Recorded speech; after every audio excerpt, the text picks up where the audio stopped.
अच्छा नाज़रीन, ख्वाजा आसिफ साहब हमारी सियासत के बड़े दिलचस्प किरदार हैं। हमेशा उन्होंने मनफी सियासत को फ़रोग दिया और उस पर फ़ख्र का इजहार भी किया और दूसरों को मनफी सियासत का हर बल्कि जमात को कमोबेश हर अपने मुखालिफ सियासतदान को बल्कि अपने पार्टी के अंदर भी कई लोगों को वो बेअसूली की सियासत का ताना दे चुके हैं। हर एक को, किसी को नहीं बख्शा उन्होंने, और ख़ुद हमेशा मनफी सियासत की है। असम्बली में तकरीर करें या टीवी इंटरव्यू दें, हमेशा ऐसी बात की है जो बिलो द बेल्ट होगी, इखलाक से गिरी हुई बात होगी या फिर ऐसी कमजरफी का इजहार होगा जिसे हमारे माशरे में कभी भी अच्छी नज़र से नहीं देखा जाता। अब ख्वाजा साहब ने इमरान खान को ताना देते हुए कहा है कि इमरान खान पार्लियामेंट लॉजेस में मुफ्त रोटी के लिए बंदे ढूंढा करता था। अगर किसी के 4 मेहमान आ जाते तो ये पहले ही फ़ोन कर देता था कि मेरा खाना साइड पर कर लेना।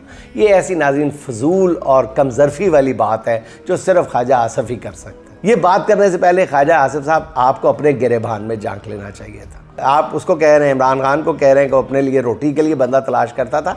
आप अपनी रोटी के लिए हमेशा बंदा तलाश किए रखते हैं। आपका हमेशा एक फ्रंटमैन होता है, खुलकर मैं बात कर रहा हूं, हमेशा फ्रंटमैन रखा है जो आपकी सियासत का खर्च उठाता है। यही फ्रंटमैन इलेक्शन के दौरान आपके लिए बेदरेग पैसा खर्च करता है। ख्वाजा साहब पूरा सियालकोट जानता है। पहले चौधरी तौहीद अख्तर नामी शख्स आपके लिए खिदमत सरंजाम, अब उनको पीछे कर दिया गया, जो आपके इलेक्शन नहीं आपके किचन का खर्चा भी उठाया करता था। उसे आजकल मतलब आपने बैक बेंचर बना दिया है, लेकिन वो अभी भी बेचारा। और आजकल आपने एक अरबपति को अपना फ्रंटमैन बनाया हुआ है जो पानी की तरह पैसा बहा रहा है। खैर पागल तो वो भी नहीं है, अगर वो आप पर 1 करोड़ रुपए इन्वेस्ट करेगा तो आप सरकारी खातों से उसे अरबों रुपए से नवाज देंगे और ख़ुद भी आप उसी बहती गंगा में हाथ धोएंगे, बल्कि पूरा स्नान करेंगे।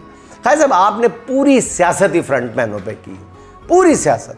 और अगर आपने किसी को खाना खिला दिया तो उसका ताना देने से भी आप कभी बाज नहीं आए। ये आपकी इखलाकी पस्ती है और इसकी कोई हद होनी चाहिए। ख्वाजा साहब, अगली बार पता नहीं आप किस पस्ती में गिरते हैं, मुझे नहीं मालूम।